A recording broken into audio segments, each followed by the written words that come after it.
It is Tom rolling solo tonight. Got a little bit of a different view. Usually, just have some fun backgrounds, but as anyone who is a longer term listener or viewer of the YouTube or podcast, you all know that Tim is the one pushing the knobs, moving the faders, doing all the fun stuff like that. So for me going solo, there you go. You're going to get my background. And we got a fun show for you tonight. I should say because again, it's just me.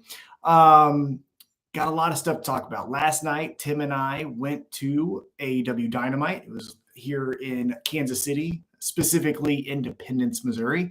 And we really had a great time. I tell you, AEW does a really great job of putting together a show that you want to be at.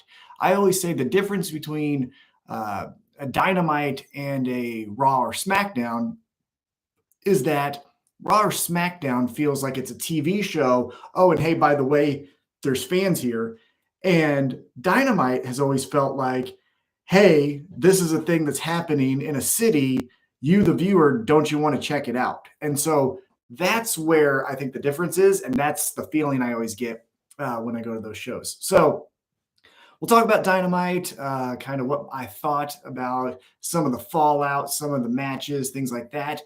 But before I get into that, I wanted to share with you a little bit to make this episode a little longer about the fun things that I've been up to. I recently visited and saw a couple wrestlers. So the first one I got to meet was good old Sheamus. And I tell you what, say what you want about Sheamus's career and storylines and all of that, but I don't know if I've met a more genuinely nice and personable wrestler in the entire time I've done all of this stuff. And, I met Eddie Kingston, Hangman, Bryan Danielson, Acclaim, all these guys, Hulk Hogan, Ric Flair, all of them. And Sheamus was the only one that threw me off where he was asking me questions. He was asking me where I was from.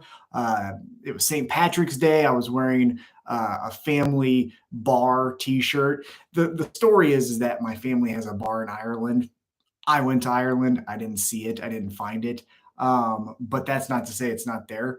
But it's also to say that it even exists because my family can be some bullshitters. And so we were talking about that. We were talking about the beautiful west side of Ireland and how that's the place where you really got to visit and go to.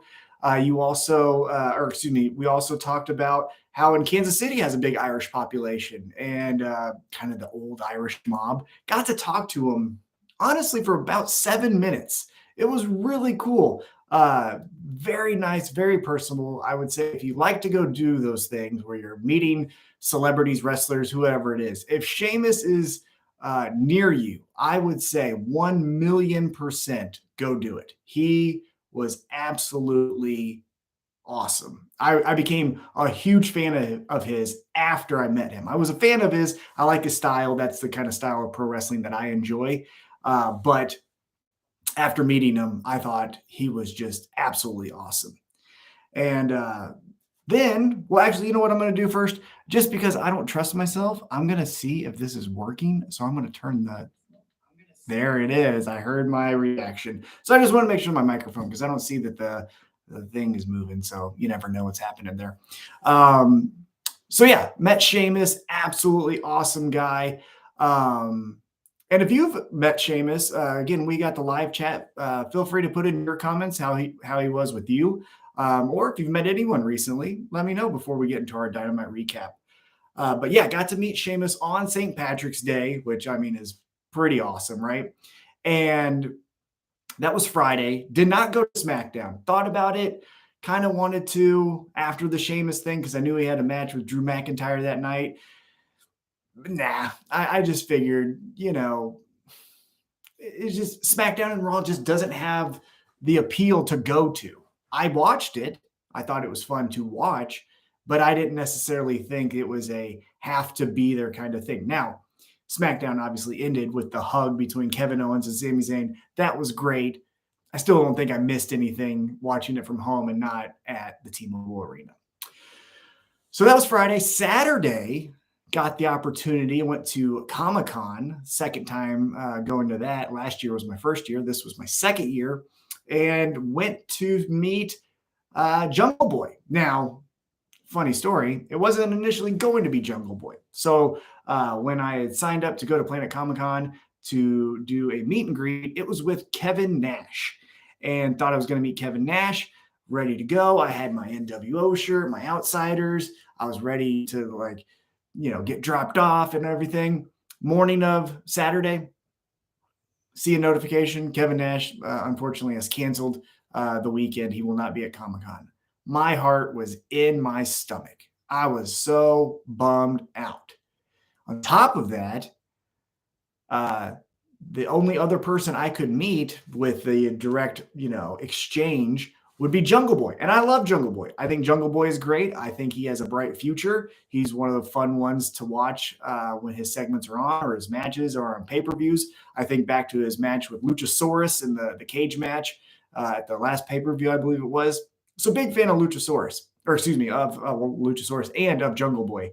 However, the meet and greet with Kevin Nash was at 1:30. The meet and greet with Jungle Boy was at 5:30. So had to move around some things, shuffle some cards, break some promises, unfortunately. But I was able to meet Jungle Boy. And again, another just sweetheart of a guy. Really easy to talk to, made you feel super comfortable. There was no anxiety. He didn't big time me. He didn't big time anyone, really. And got to hang out and talk to him. Asked him if he was going to be at Dynamite. He told me he wasn't. Unfortunately, wasn't booked, but he did record something, which again, we'll get into when we do our recap. Talked to him for about 5 minutes, got his autograph, got a picture with him. Awesome experience. And then we're going to fast forward to Tuesday night. So the night before Dynamite, AEW did an outreach with my old high school. So I went to school at William Chrisman. It's here in Independence, Missouri. Graduated in 2004 because I'm old. And they decided to do AEW Slam Dunk. And it was a series of games like Knockout. They played horse, except for it was AEW. They did a 3-point competition. They did a slam dunk competition, which no one there could dunk except for Satnam Singh. Colton Gunn did dunk once, but it was really hard for him. Like, he was putting all of his effort into doing it. Satnam Singh obviously won the slam dunk competition because no one else could. And it was a lot of fun. I hope they do this AEW slam dunk more often, like when they're traveling. It seemed like all the talent had a great time. You had Paul White, Big Show, emceeing. You had Mark Henry also emceeing the event. You had Kenny Omega, Don Callis, Ricky Starks, Jade Cargill, the Ass Boys, Gun Club, whatever you want to call them, Orange Cassidy, who else? Satnam Singh, as I mentioned, Powerhouse Hobbs. Powerhouse Hobbs got a 3, by the way. If you want to run up on Powerhouse Hobbs and do a one-on-one game in basketball, watch out, because that guy, he's got a shot on him, I tell you.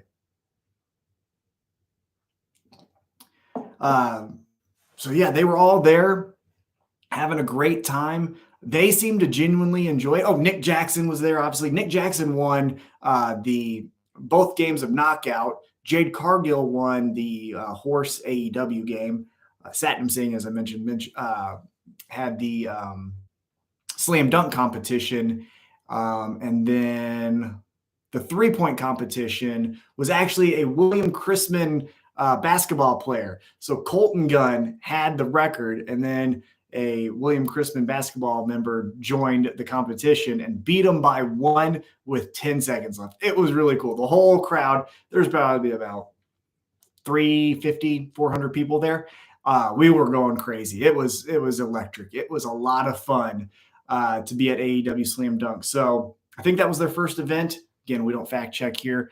But if they do that around your town as well, like co-signing a lot of things here tonight. So if you get a chance to meet Sheamus, definitely do it. If you get the chance to meet Jungle Boy, take that opportunity. And if there's AEW Slam Dunk, the money goes to a good cause. In this case, it was to the men's basketball team, but I imagine it'll be for other things if they travel. But definitely go out and support them there because it was great. I had a great time.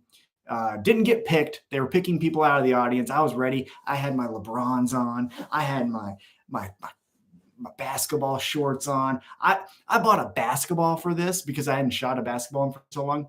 So I got a basketball probably the week before. I went to local rec centers. I was getting shots in. I was doing my routine of 200 layups, 100 free throws, 50 threes. I was doing everything thinking like if they call me, I'm going to bust their ass.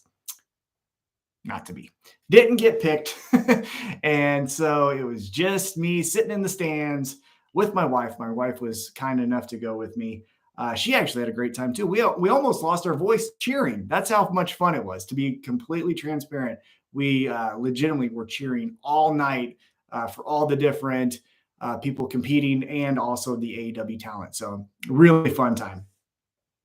So yeah, that was my week leading into Dynamite. And so now let's get into last night's AEW Dynamite that took place again in the great city of Independence, Missouri, the home of the 33rd President of the United States of America, Harry S. Truman. And if you want a fun fact to tell your friends, you can ask them, here's your trivia. You can ask them, what does the S stand for in Harry S. Truman? And when they say, oh, I don't know, Smith, you say, no, it stands for nothing. His parents gave it to him as an initial and said, you pick it later. And he never did. Pretty crazy. So, yeah, that's your fun fact about independence. But yeah, last night. So we get into it. We kick off with kind of a different type of presentation. We don't get the fireworks. We don't get the here comes the boom. We get ambulance. So right off the jump, it's told us that the Young Bucks have been attacked. Matt Jackson leaves. Nick Jackson leaves. You got Kenny Omega. You got Don Callis. You got Hangman, all concerned. Hangman takes it upon himself to get into the ambulance as Kenny Omega felt like he wanted to get into the ambulance, but Don Callis, keep that name in mind, tells him, no, hey man, you got this dream match tonight. You gotta stay, you gotta get ready for this dream match. Like the doctors and everything will take care of the Young Bucks. Like you gotta focus. Thought that was interesting, but nonetheless, Hangman gets in the ambulance, takes off with them, and then we get the start of the show. And as always, it seems like, especially in the last, I would say, 5 months, it kicked off with Orange Cassidy. Orange Cassidy walks out, as I've mentioned before in other AEW episodes, or excuse me, Spanish Announce Table episodes of AEW. He is the MVP, the backbone, the lifeblood of making shows run right now. Rampage, Dynamite, Dark, Elevation, whatever it is, you plug and play, and he'll be there for you. And in this one, we get a 6-man tag. It is Orange Cassidy, Darby Allin, and Sting taking on Kip Sabian, Butcher, and The Blade. Now, I'm going to tell you a fun side story. I love Sting. You probably already know that. He's right there as a micro brawler.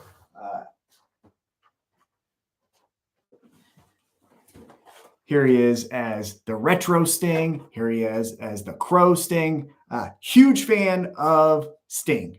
And so when Sting came out, I jumped on my chair. Fun fact, I don't have good balance, so I fell through the chair and ended up hurting myself because I braced with my arm to catch myself. And as I did, I got a jolt of electricity. I don't know, pain. That's what it really was. Up my arm, into my elbow, into my shoulder. Couldn't feel my hand the rest of the night. So I was in pain, but I had a great time. So that's how the night started for me. But Sting came out. It was great. I really thought this match was a lot of fun.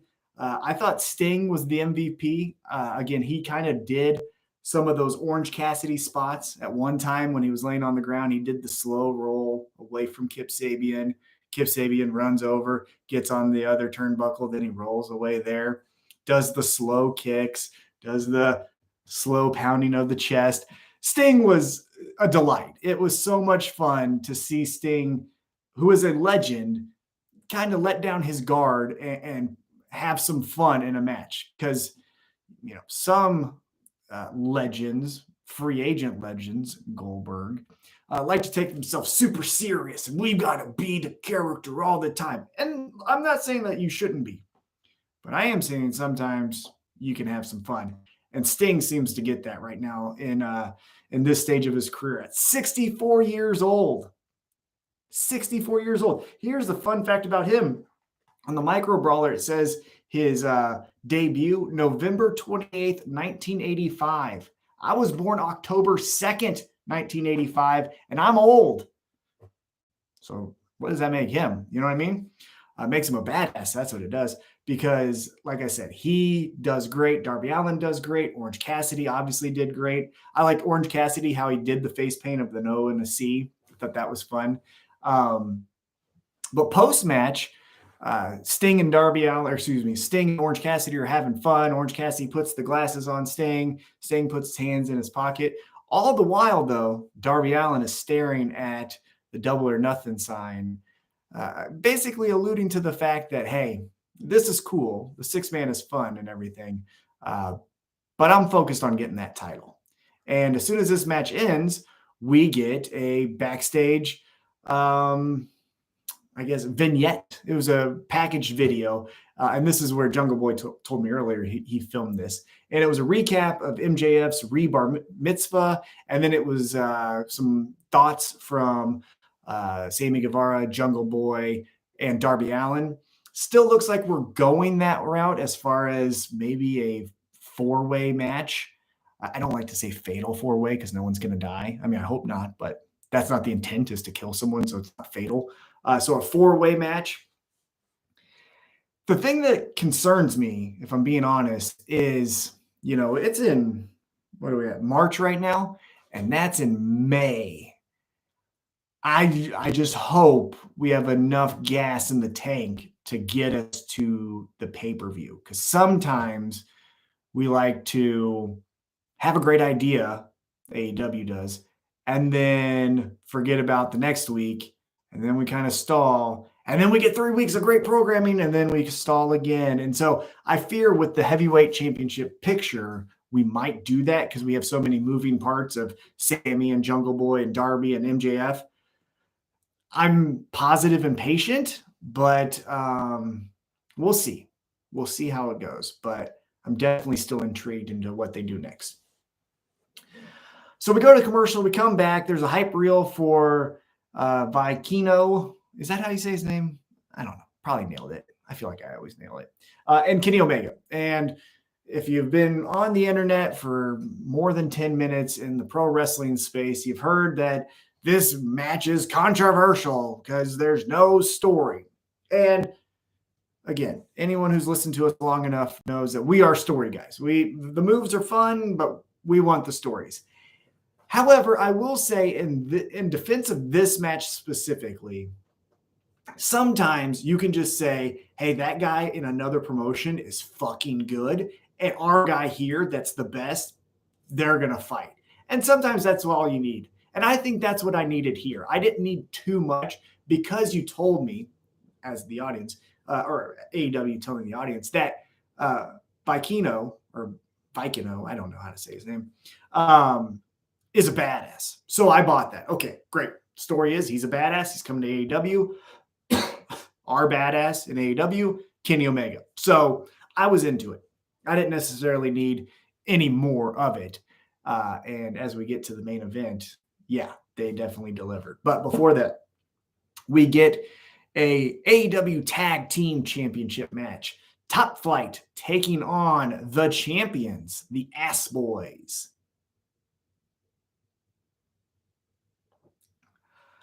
And this was pretty good.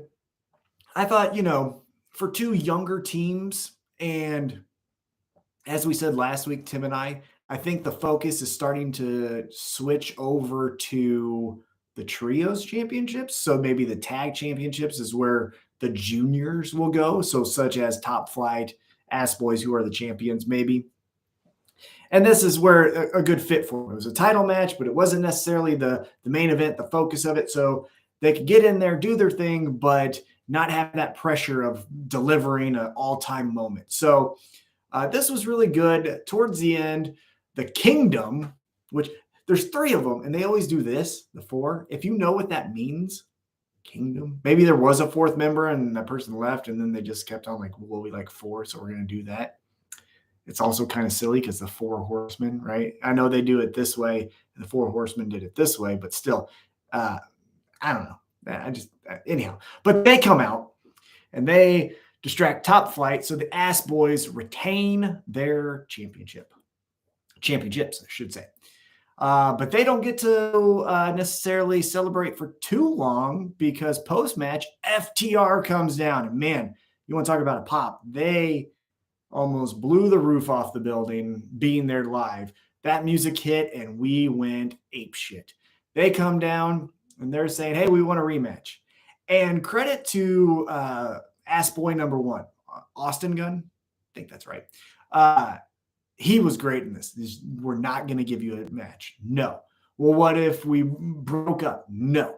Well, what if you need to prove it, right? You only beat us once. Prove that you can beat us again. No. And Austin was just doubling down, tripling down. We're not going to give you a rematch. Finally, bald FTR, Dax, says, you know what? Here, fine. Final offer. We will leave AEW if we can't beat you for the championships. How about that? And that changed the tune of the Ass Boys. Then they started to look, thought it over for a moment, and they took the deal. So I think this is going to be at Double or Nothing. We'll find out. But Ass Boys versus FTR. FTR loses. They leave AEW. And again, going back on that social media pro wrestling space, if you've been, checking out any tweets or Facebook posts or news articles, you know that FTR has been flirting with this. Will they, won't they leave AEW and go back to WWE? I personally think they've re-signed. I don't think Tony Khan would do a loser leaves town for FTR at this point if they were already deciding to leave. I think he would have just kept them off TV. Hey, Ass Boys, they beat FTR. Kind of bang that drum a little bit, but not have FTR back on TV. Now, maybe I'm wrong, but that's how I feel. So that they are on TV, that they are getting that big pop, that they are getting new merchandise. I think there's a new shirt on Pro Wrestling Tees. That tells me, at least my hunch, is that FTR is staying with AEW. So I expect them to get the win, which is great. Ass Boys getting to be tag champions, dropping the belts to FTR, no harm in that. Gives them credibility moving forward to say that they're former champions, things like that. I think it's a win-win for FTR to beat the Ass Boys for the tag team championships, but we shall see. Maybe I'm wrong. Maybe FTR is going. I don't know. It's fun. And here's the other thing. I don't want to know. Don't tell me. Don't tell me. I don't want to read that they re-signed on April 1st. No, just let me watch a TV show and I'll figure it out, right? That's what I'm hoping for. So we shall see. I'm excited about that. All right, so then after that confrontation, we go backstage. Jade Cargill is being interviewed. She's there with Layla Gray and Smart Mark Sterling. She's running down Ty Valkyrie and then says, hey, cease and desist on that fucking finisher you got, Ty. Or Taya. I don't know how to say her name. Again, I didn't know her last week, and I caught so much shit because I don't watch Impact and all these other promotions. I watch AEW, and I'm aware of WWE. Sorry. But I think her name's Tay Valkyrie. I'm going to go with that. Correct me in the chat if I'm wrong here. But Jade Cargill says, hey, cease and desist on that fucking finisher because that's mine, lady. And we'll see what happens there. I don't know. It's a credible contender for Jade Cargill, and she desperately needs that. A fresh face who, again, in other promotions has been a big deal. So that person beating Jade Cargill isn't necessarily a huge upset. So that's welcomed. But we've been saying this for a few weeks now. Jade Cargill has surpassed the TBS championship. She needs to be up there now with, Jamie Hayter, Tony Storm, Thunder Rosa, Britt Baker. That's where she belongs. This mid card title thing, she's a star. She's past that, in my opinion. She needs to be going for the women's championship, being the face, the real face of the division. So we'll see how that goes. But as of right now, again, as I said earlier, positive and patient with this storyline. All right, next up, we get the comedy. Kind of kicked off the show as far as matches with a comedy six-man tag. And this one, we get a no disqualification match. Stokely Hathaway taking on Hook. And the details in this was great. Stokely Hathaway, we have talked about, is phenomenal. He needs to gain some credibility because he's so funny. But if you gave him some real top level guys, I think he could also be serious and get those guys over. But currently, with the state that he's in with the firm, he's still doing just comedy, which he's great at. But I think we can do more with him, giving him some credible talent around him. But in this one, he walks out. The firm, when he's looking at him, they're giving him the thumbs up. When he turns his back to walk down to the ring, they're biting their nails, sighing. They don't think this is going to be good. And then Stokely Hathaway gets in. Hook then follows him with his music hits, does his lap around the ring, gets into the corner, and Stokely Hathaway grabs the mic and says, "Hey, guess what? The doctor didn't clear me. And guess what? On top of that, I'm retired. Here it is. Here's my note." Hands it to Justin Roberts, and it's a receipt. I think it was a Wingstop receipt. So the referee rips it up and says, we're doing this match. And credit to Stokely Hathaway. This was a little bit more physical than I thought. I really thought it was going to be pro wrestling moves and we're in and out. But we had him get T-bone suplexed onto a guardrail. There was a suplex onto the outside. I mean, Stokely Hathaway, for not being a week in, week out wrestler, took some bumps here. And Hook did the Hook thing, beating him up at every turn, gets the submission victory. I think now with Hook, I'm ready for him to be challenged. We got so excited for that split second when it was W. Morrissey and him doing the stare down. And I think we need more of that. Excuse me. I think we need, Hook's a badass, but can he overcome fill in the blank? I really think, you got a guy over there sitting on the sidelines that's a badass that can really, throw some people around. I think a Miro with Hook would be fun. I think I would put Miro over just so that we can get that out of the way for Hook, and then we can rehabilitate him, coming back. But Hook trying to overcome the man that has a feud with God and Miro, I think that's money. That's where I would go. But again, maybe I'm just saying that because I want more Hook and I need to see Miro. But that's how I feel. So again, fun match here. A lot of good comedy spots. Pretty physical for it being just a comedy match. And then Hook gets the victory. All right. So then we come back from commercial. We see Tech Nine in the front row. If you don't know who Tech Nine is, he is the #1 independent recording artist in the world. So he is not signed to any major label, no Bad Boy or Virgin Records or any of that stuff. He does it all on his own. It's called Strange Music. You might have heard of him because The Rock is a huge fan. And if you recall, The Rock did a rap song. It was with Tech Nine.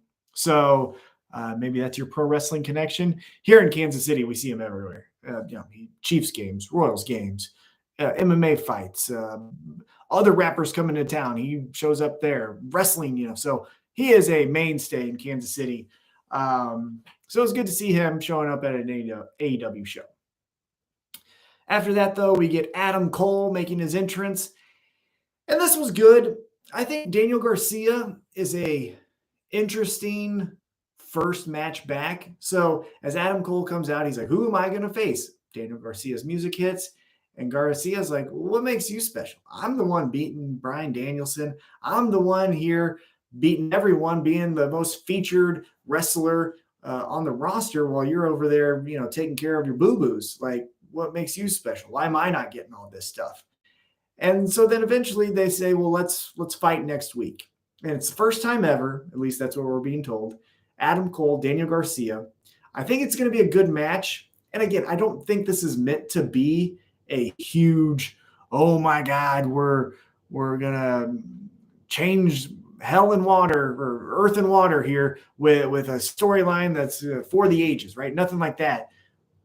But I don't know. Daniel Garcia is good, but the JAS just drags him down. He was a really interesting wrestler. I found him very intriguing, especially when it was that pulling on each sides from Bryan Danielson and Chris Jericho. But then after that, it's just been, it's fine. But Adam Cole's going to get the victory here. And that doesn't hurt Daniel Garcia, but I just wish there was more with him right now, because he kind of seems like he's a neutral, just hanging out, wrestling guys to wrestle guys and be on television.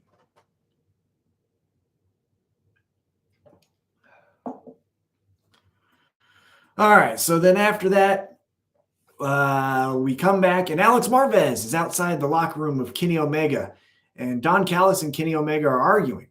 Don Callis is like, you need to be focused. And Kenny Omega saying, I'm distracted. My best friends just left on a damn, ambulance. Like, I should be with them. I shouldn't be here. Don Callis is like, no, that's probably the best thing to happen to us. Like, we need to be focused. You are the god of pro wrestling.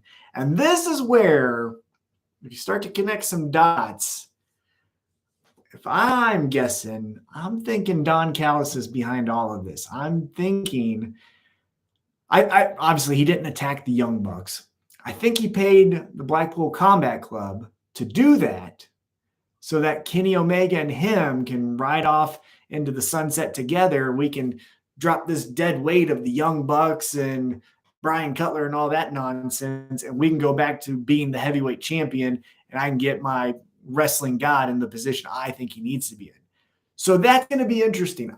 If that's the route they go, I don't know what we do, because obviously Kenny Omega as a heel is money. He can easily do that. However, he just went babyface. You know what I mean? So I don't know if we just instantly go back to being a heel. On the other hand, Don Callis has been doing this flirtation with Takeshita. And so maybe it's Kenny Omega, Takeshita, Don Callis sides with the new wrestling god, the new god of professional wrestling in Takeshita, possibly. But we would need to build up Takeshita a lot, because even though he's having all these fun matches, he's losing. Loses to Eddie Kingston, loses to Danielson, loses to MJF, loses to Moxley. So we would need him to go on a real heater for the next few weeks for him to be a credible challenger to Kenny Omega. So it's interesting. Again, the elite have fun with details and storytelling. And so I'm obviously really interested in this. But I'm cautious, because if they're going the route that I think they are, with Don Callis being the mastermind to get Kenny Omega away from his friends, we'll see how that plays out. So we, after that segment, go back into the ring. We get Jon Moxley, Stu Grayson. This is a typical Jon Moxley match without blood. Look at that. Note that down in the record book. He did not bleed. Did not bleed at all, but there was physicality. Tim and I were sitting on the floor, and we heard up and close the physicality, the brutality of the clotheslines and punches and suplexes. I mean, these two guys beat the shit out of each other in the best way possible, like in a very fun way. It wasn't necessarily dangerous or scary or, are they going real on each other? So it was very fun. And Jon Moxley gets the win, as, he probably should. He's a 3-time champion, all of that. And Stu Grayson just came back.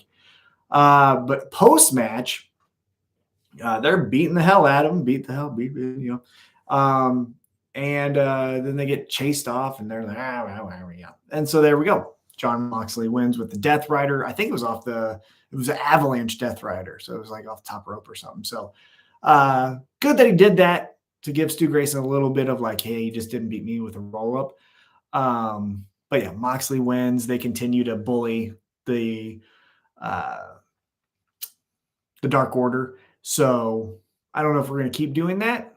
I think really the one that needs to be taking the initiative of bullying the Dark Order is Yuta. I think the elders, right? So the Claudio and Jon Moxley, and again, Bryan Danielson, maybe. I still don't know what his affiliation is with the Blackpool Combat Club. But I think they should say, like, hey, take care of these nerds for us. We're going to be handling other business. And then it's Yuta trying to bully Dark Order, but Dark Order's experience kind of gets one over on him. And, I think that's an interesting story, and it gives everyone something to do with everyone kind of being on the same level playing field. So, I don't know, just an idea.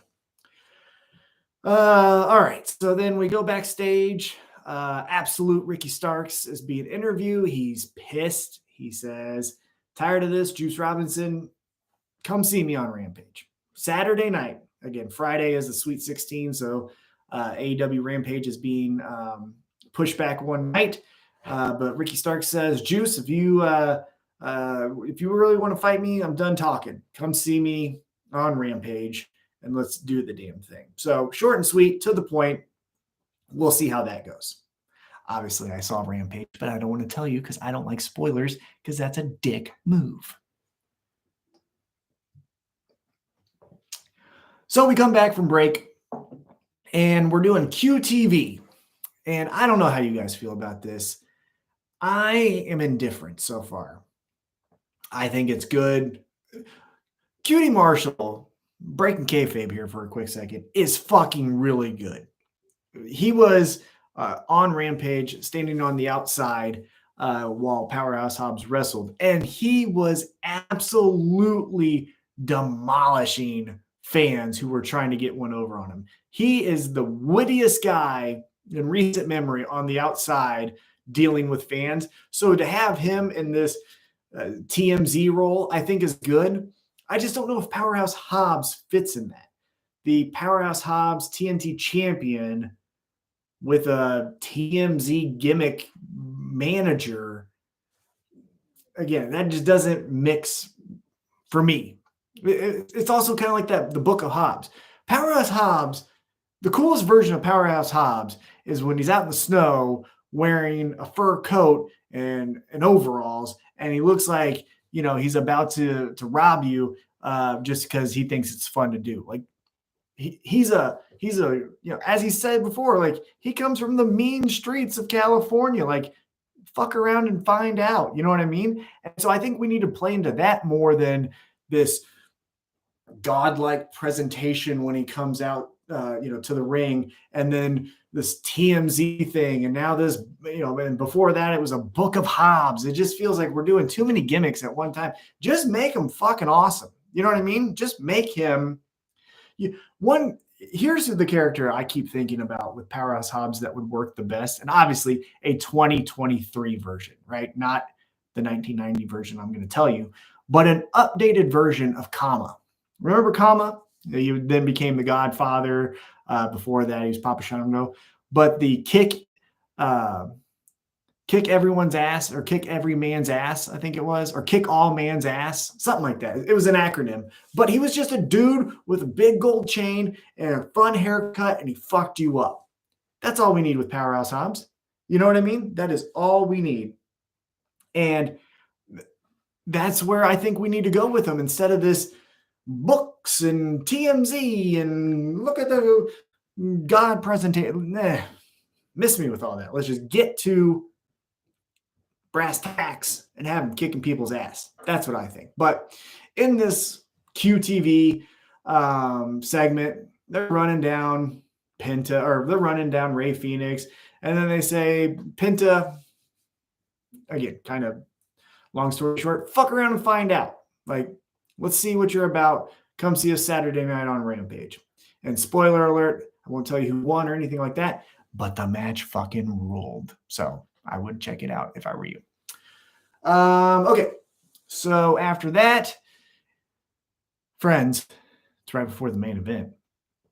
So you know what time it is. And if you want to say it with me, we'll do a little countdown. So in 3, 2, 1, it's time for the women. Here is our one-woman match.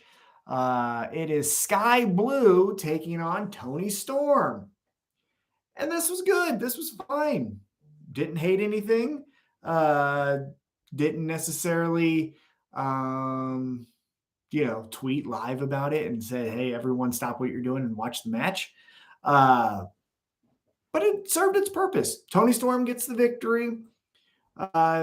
Post-match, they're going to beat her up. And then Rhea with a pipe comes running down. And then the world's greatest human, Willow Nightingale, runs down and chases them off. Okay. Like, it's fine. Cool. We still get the heels. We get the baby faces established a little bit more. There are some people that are missing still, I think, as far as like really doubling down and identifying it as this group versus that group. Because we got the heels pretty established, right? It's Saraya, it's Ruby Soho, it's Toni Storm. Boom. That's pretty concrete of who the heels are. But the baby faces, it's Rio, and it's Sky Blue, and it's Britt Baker, and it's Jamie Hayter. Is it Hikaru Shida? I think. So it's kind of jumbled. Like, who's going to take the initiative and say, like, what's up? It's me and my two girls. We're beating the Outcast ass at the next pay-per-view. That's what I'm waiting for. I'm also waiting for, as I mentioned, in that kind of pseudo, who is it on the babyface side? But Hikaru Shida, this all started with her, if you recall.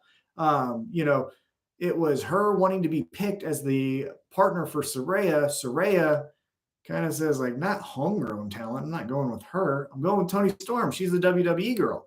And so that's the kind of genesis of the storyline. But as soon as that happened, Hikaru Shida fumbles her kendo stick around, and then we never see her again. So, I don't know, right? That's kind of weird. Maybe she comes out as a reveal and joins the Outcast because maybe she does feel like an outcast. I don't know.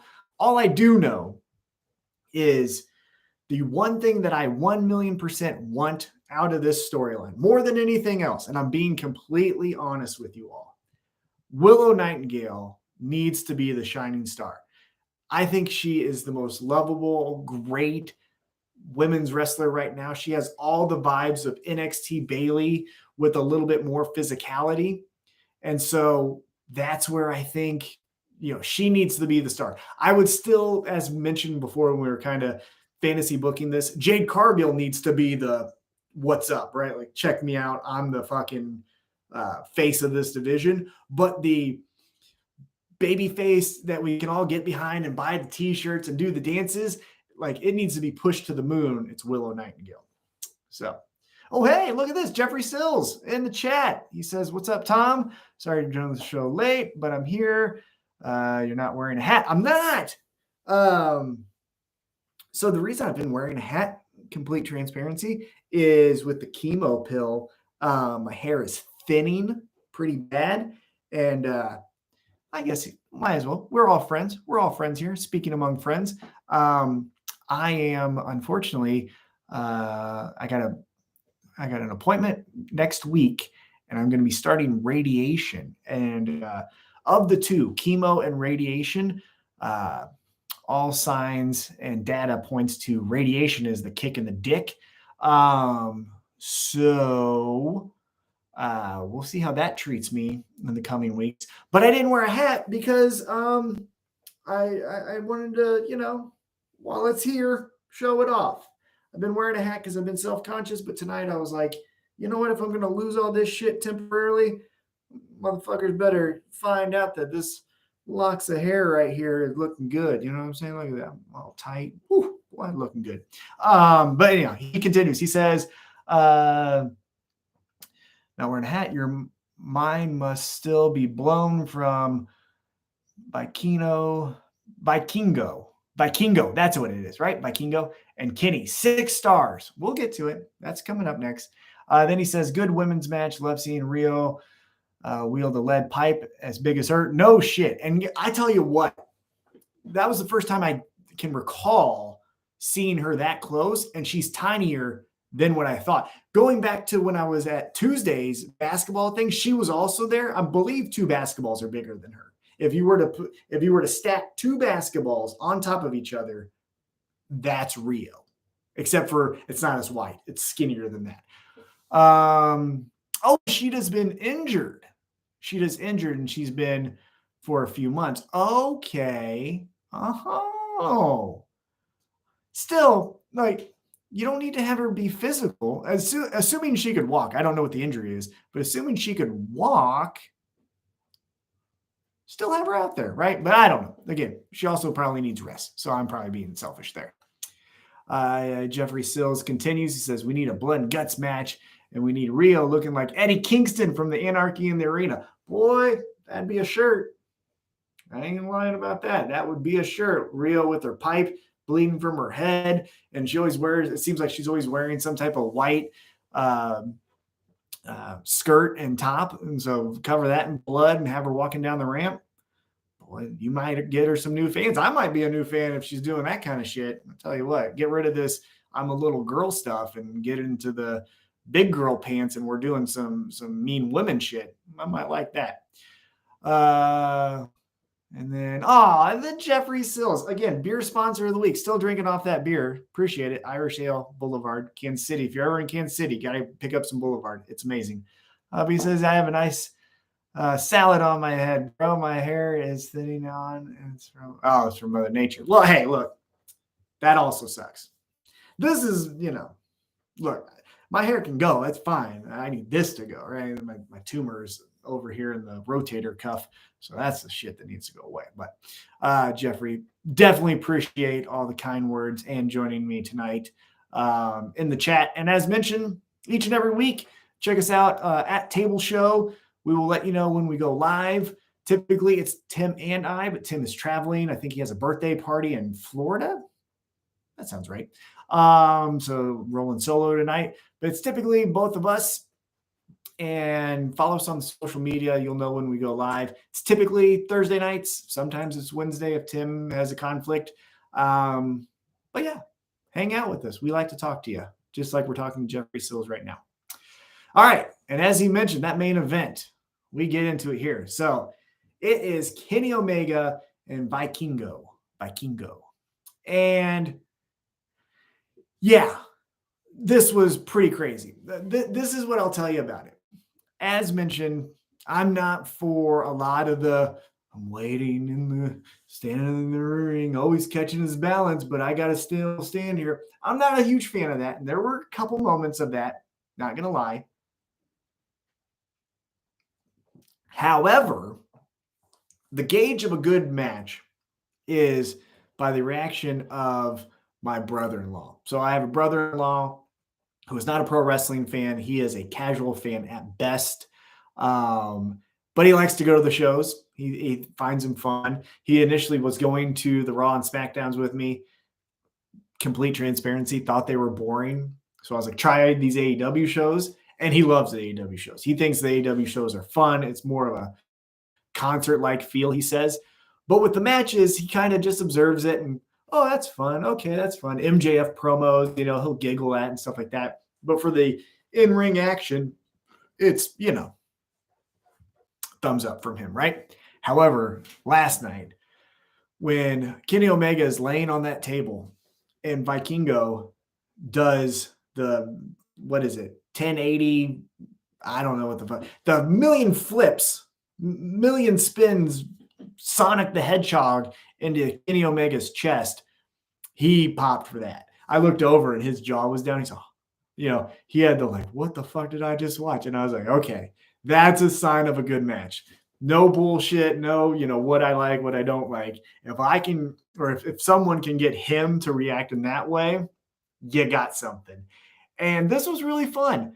Uh, some of my observations, again, being there live, Vikingo, pretty small, kind of looked like a little boy. So at certain times, it kind of looked mean that Kenny Omega was beating him up because it was like, that's a child. Stop beating up a child. He looks like he's 14. But that's, again, me just being a little prick. Kenny Omega, I thought, did really well, bordering on the line of babyface and heel.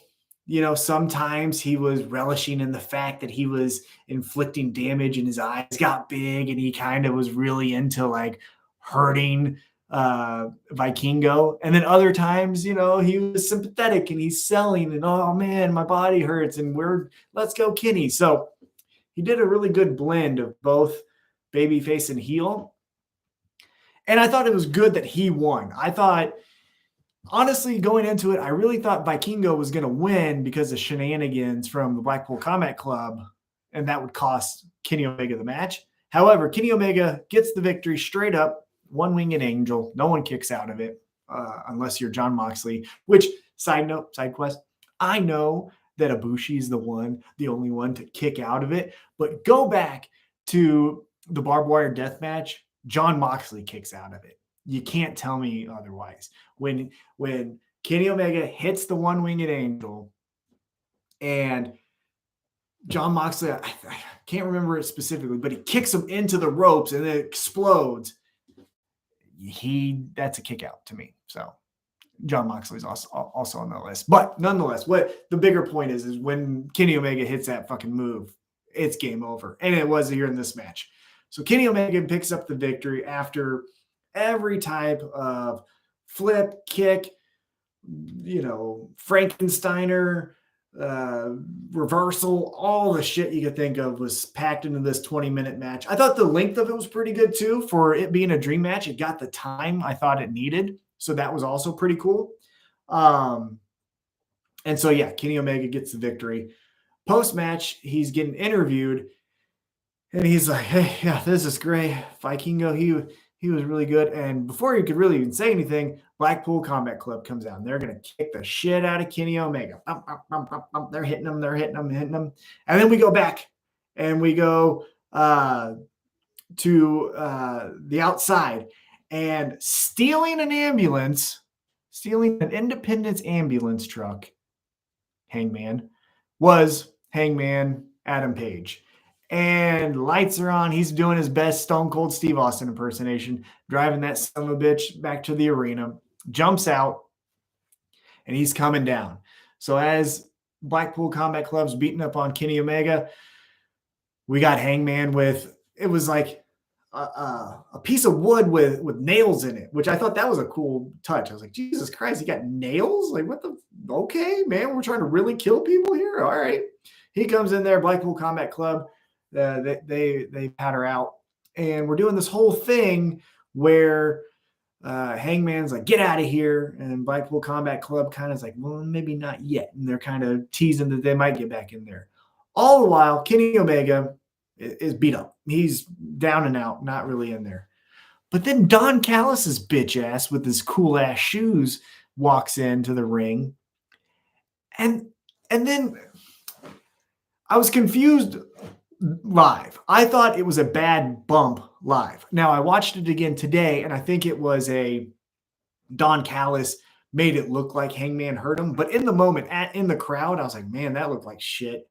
But Don Callis throws himself to the ground. Again, on a second watch on TV, and then from the announcers, they basically said that Don Callis took a dive to make Hangman look bad. And as Hangman turns around, Kenny Omega notices that Don Callis is on the ground. Don Callis points to Hangman. Again, I didn't see that live, but on the TV they showed it. Points to Hangman. He's like, he did this to me. And then Kenny Omega is like, you son of a bitch. You're going to come out and help us, but then you're going to take out Don? Like, what the fuck, man? And so they go out, and Hangman's like, I was just trying to do the right thing. Like, that's all I was doing. And then we go. That's the end of the show. I thought that was really cool. I thought that was a really fun way to end the episode of Dynamite. Another thing that I would mention, I do not typically watch BTE. I'll watch some clips if something goes viral or if there's an inside joke about Hangman and CM Punk, I'll watch something like that. But generally, I do not watch a lot of it. However, I was told watch the end of BTE for this week, and it was really good, and it feeds into this story. So if you haven't seen it, I would definitely say watch the last 2 minutes of the newest episode of BTE. But if you don't want to watch it, I'll tell you now. How it goes down is we see Matt Jackson in his living room, and he gets on his phone and he fires up the old group chat with Nick Jackson, Hangman, and Kenny Omega, the Elite, right? Going back to the original AEW days, that's the four of them. They're all hanging out. So he fires up the chat and he's like, "Hey boys, how are we doing? Let's get back on the horse," or however he says it, right? Nick Jackson says, "Hell yeah." Hangman sends the cowboy emoji. And then we wait a couple beats, and then Kenny Omega leaves the conversation. Are we pivoting? Is it Kenny Omega now out in the cold, and it's Hangman and the Young Bucks are together? I don't know. Again, they like to do fun things with their stories, and they like to, get into the weeds, and that makes it good for the viewer who really is investing their time. So I expect something good to come out of both BT and the end of this Dynamite episode, but it'll be interesting. Let me know what you guys think. Again, if you have a longer thought, tableshow@gmail.com. If you just have a quick thought on it, Twitter, hashtag tweet the table, or just send us a tweet at tableshow.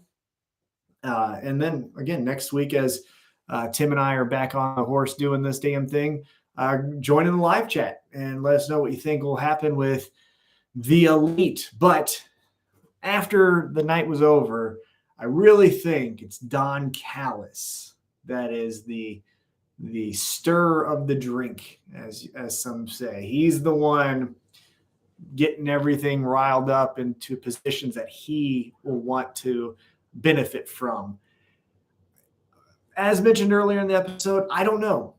That's a little scary because I don't think you go Kenny Omega instantly back to being a heel. I don't know if Don Callis flourishes without Kenny Omega and goes with Takeshita. So it'll be interesting. I'm very curious on how this develops.